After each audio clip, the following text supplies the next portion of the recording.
Mga kapatid, welcome to the Fullness of Christ International Ministries. Itutuloy po natin ang ating series, yung pong ating napasimulan sa loob ng buong buwan ng Pebrero. Ito po ay tungkol sa Joshua generation. Alam po natin, si Joshua ang pumalit na pinuno, leader ng Israel matapos na pawian ng buhay, ito pong si Moses. Iisa lamang po ang mandato ng Panginoon kay Joshua. Ito po ay ipagpatuloy ang pagpunta sa Promised Land, take possession of the Promised Land, wipe out all the foreign tribes in the Promised Land, so that the promise of God to Abraham, to Isaac, and Jacob will be fulfilled. Ang ating pong topic sa umagang ito ay tungkol sa Joshua generation na ang sabi sa isa't isa, walang iwanan. Alam po ninyo, sa mga pangkaraniwang mga mamamayan, lalo-lalo na yung mga magkakaibigan, magkakagrupo, lagi po nilang sinasabi sa kanilang mga magkakaibigan, "Oy, wala tayong iwanan ha, kahit na mahirap ang buhay, walang iwanan." Ganun din po sa mga estudyante, sa mga nag-aaral.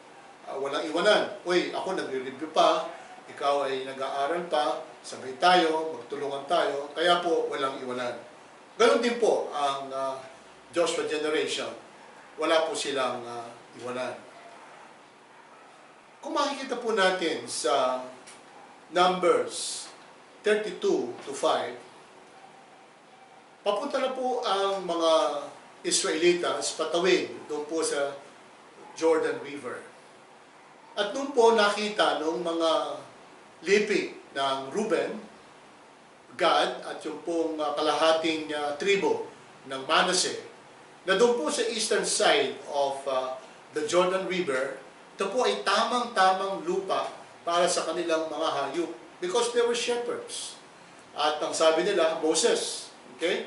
Sa Numbers chapter 32, verse 5, "If we have found favor in your sight, let this land be given to your servants for a possession.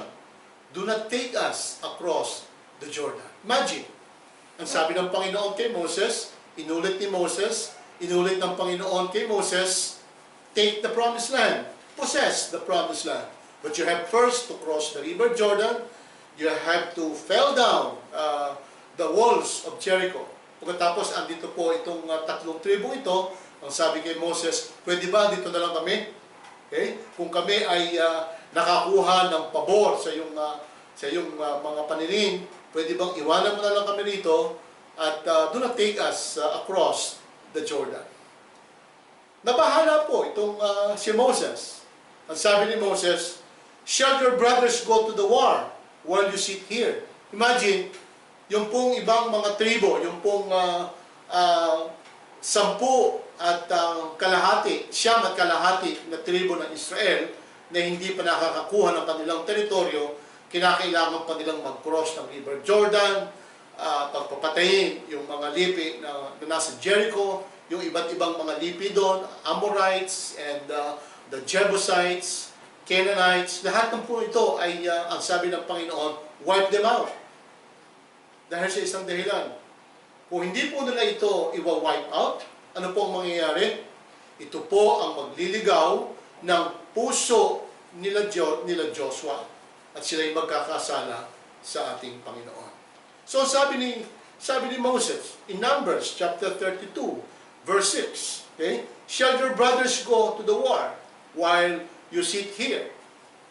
So, mga kapatid, marami po sa ating sa panahon natin ngayon, marami po ang ganitong klase ng sitwasyon. Mahaba pa ang labanan, marami pa ang dapat gawin, subalit marami po sa atin ang gusto ng mag-give up. Marami na po sa atin ang kontento na maiwan sa eastern part of the Jordan River, sapagkat naroon ang magandang lupa, ang matabang lupa, maraming tubig para sa kanilang mga hayop. Mga kapatid, kung ating pong makikita sa Numbers chapter 32 verses 18 to 19, nung sabihin ni Moses na, "Pababayaan ba ninyo na inyong mga anak, yung mga kapatid, ay kinakailangan pang tumawid ng River Jordan. They should take possession of the promised land. Samantalang kayo ay naririto at hindi na nyo sila sasamahan. Nang sabihin ito ni Moses, ano po ang sabi ng dalawang tribo at kalahating ito? Ng mga Reubenites, ng mga Gadites, at tumpong kalahating tribo ng Manasseh. Ang sabi po nila sa Numbers chapter 32, verses 18 to 19, "We will not return to our homes until each of the people of Israel has gained his inheritance. For we will not inherit with them on the other side of the Jordan and beyond, because our inheritance has come to us on this side of the Jordan to the east." So mga kapatid, matapos ang ganitong pagpapaliwanag, tanungan ng Israel, nagkaroon po ng conviction at ng burden ang dalawat kalahating tribo ito upang samahan yung kanilang mga kapatid sa pagtawid sa Jordan at pagpunta doon po sa Canaan, which was the promised land. Mga kapatid, pupunta ho tayo muli sa Joshua chapter 22. At dito po makikita natin, mula po doon sa ika-32 ng Numbers hanggang dito po sa Joshua chapter 22, nariyan po yung pakikipaglaban ng Israelitas doon po sa mga foreign tribes na nauna sa kanila doon po sa Canaan, doon po sa Promised Land. Sa makatwid, nagtagumpay po ang Israel sa pagkuha ng kanilang ipinangako ng Panginoon sa kanila. Kaya dito po sa Joshua chapter 22, verses 3 to 4, naririto na po yung send off ng the 2.5 tribes of Reuben, Gad at saka yung pong kalahating tribo ng Manasseh. Ano po ang sabi ni Joshua? Ang sabi ni Joshua sa Joshua chapter 22, 3 to 4, "You have not forsaken your brothers this many days, down to this day, but have been careful to keep the charge of the Lord your God. And now, the Lord your God has given rest to your brothers, as He promised them. Therefore, turn and go to your tents in the land where your possession lies, which Moses, the servant of the Lord, gave you on the other side of the Jordan." Sa madaling sabi, mga kapatid, nagtagumpay po ang Israel sa pagkuha ng mga ipinangako sa kanilang lupain ng ating Panginoon.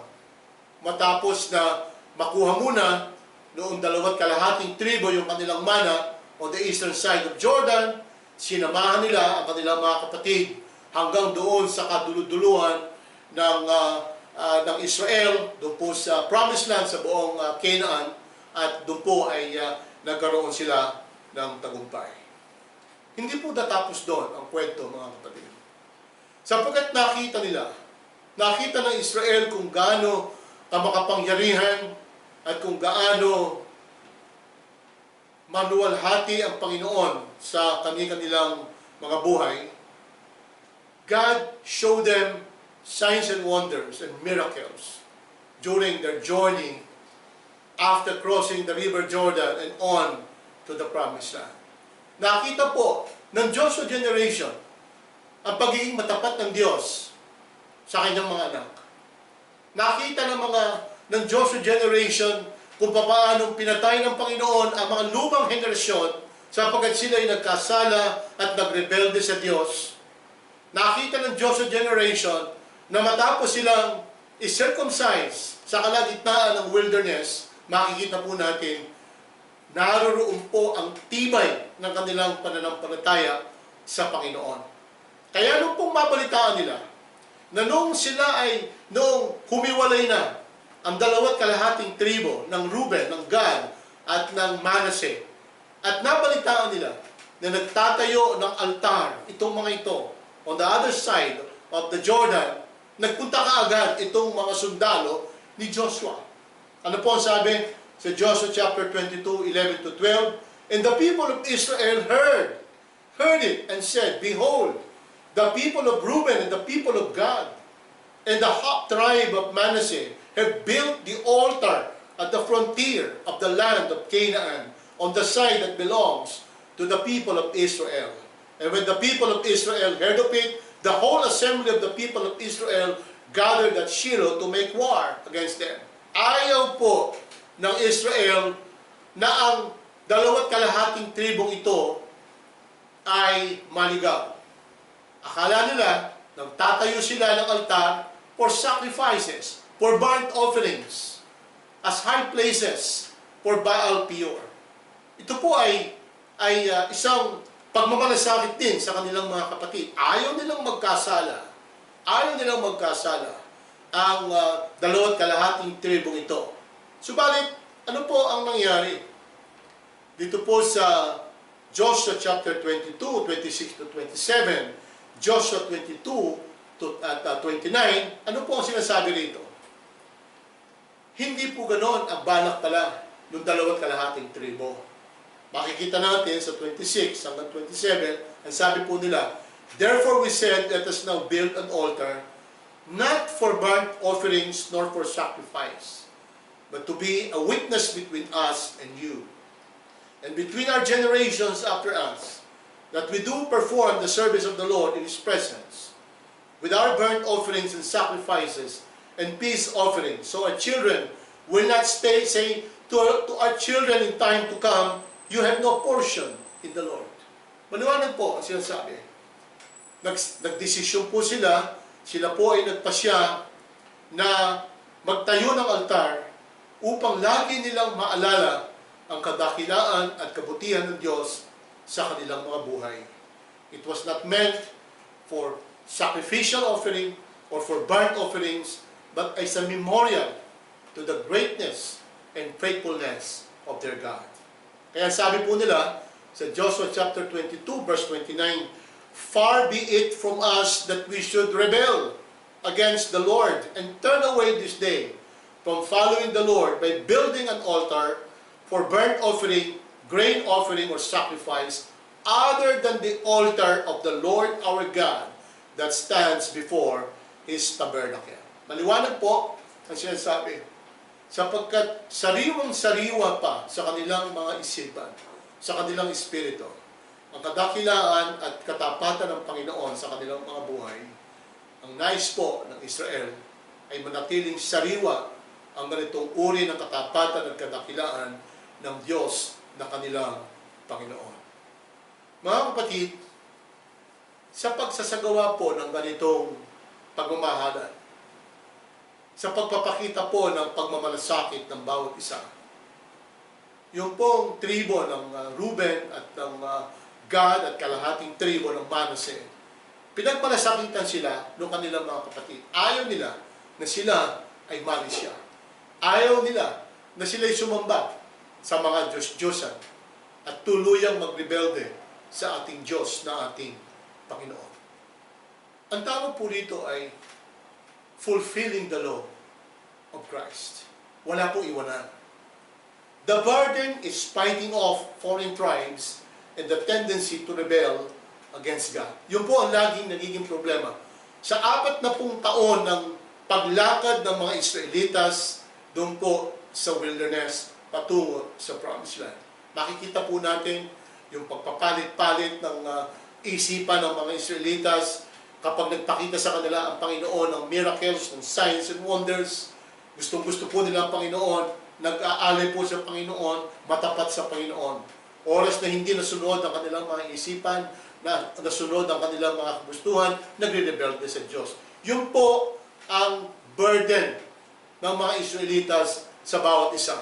Na mapigilan ang tendensya na huwag labanan yung mga foreign tribes at suwayin ang utos ng Diyos. At pangalawa, to rebel against God. Mga kapatid, sa mga panahon ito, napakarami po at napakalakas ng tukso. Na kapag tayo ay kontento na, meron tayong sariling tahanan, meron pong magandang hanap buhay, ang tendency po ng bawat isa sa atin ay makontento na tayo sa ating mga sarili. Wala po tayong kabigatan para sa ating lipunan. Wala po tayong kabigatan doon po sa mga namamalimos sa ating mga bangketa, yung po mga mahihirap na ating mga kababayan. mga manggagawa na arawan ang sweldo, ang sahod. Yung po ating mga kababayan na may mga sakit doon po sa ospital. Lalong-lalo na ngayon sa panahon ng coronavirus. When two or more carry the burden, brothers and sisters, it is lighter for everyone. We are fulfilling the law of Christ. This is the time that the church should show in the time of virus. Number one, that we must continue to obey government policy and directives. The church should be part of a solution rather than of the problem. Hindi po tayo ang pasaway, mga kapatid. Tayo po ay bahagi ng lunas sa halip na bahagi ng problema. Yan po ang dapat nating tandaan bilang simbahan ng ating Diyos. Pangalawa, we must strengthen ourselves.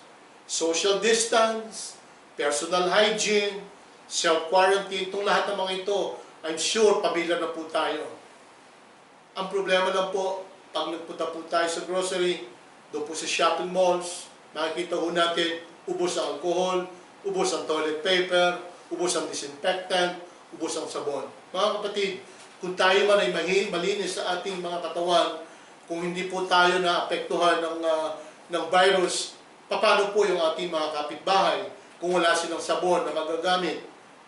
Magbigayan po tayo at magkaroon po tayo ng pag-ibig sa bawat isa. Let us fulfill the law of Christ. Pangatlo, viral spread is beyond us. Mga kapatid, yung pong pagla-lockdown, halimbawa na isang syudad o na isang probinsya, o ng isang bansa, ito po ay, hindi po ito long-term solution, mga kapatid. Sapagkat kapag nirestrict po natin totally ang movement ng mga tao, ng produkto at serbisyo, hindi po magtatagal ang buhay at ang kabuhayan ng isang lipunan.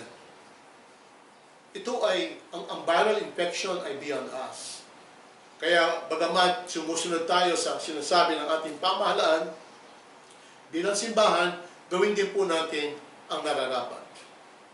Dapat tayo manalangin. Sa ating pong panalangin, na ilalagay po natin sa trono ng biyaya ng ating Panginoon ang mga problemang ito. Wala pong hihigit sa kadakilaan at kapangyarihan ng Diyos sa mga panahon ito. Wala pong iwanan. Let us fulfill the law of Christ. Let us love each other and let us take care of each other. Maraming po salamat at pagpalain po tayo ng ating Panginoon.